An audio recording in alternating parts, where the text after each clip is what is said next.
Kuasa hukum orang tua murid SD Negeri Pondok Cina 1, Deoli Payumara, mengungkapkan alasannya berniat melaporkan Wali Kota Depok Muhammad Idris ke polisi terkait polemik relokasi sekolah dasar tersebut. Menurut dia, Idris telah menelantarkan para siswa karena tak menyediakan guru saat kegiatan belajar mengajar.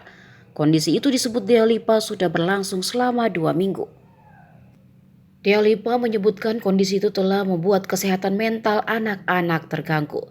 Alhasil menurut dia, Idris telah melanggar Undang-Undang Perlindungan Anak dan Undang-Undang Sistem Pendidikan Nasional Nomor 20 Tahun 2003. Deolipa mengatakan pihaknya akan melaporkan Idris jika Pemkot Depok tetap nekat mengosongkan SD Negeri Pondok Cina 1 pada 12 Desember besok.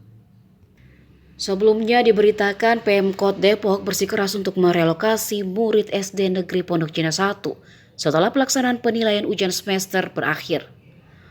Wali Kota Depok Muhammad Idris mengatakan pengosongan sekolah tersebut merupakan hasil kesepakatan Forum Koordinasi Pimpinan Daerah atau Forkopimda. Setelah ujian selesai, para murid harus mengosongkan SDN Pondok Cina 1 pada 12 Desember.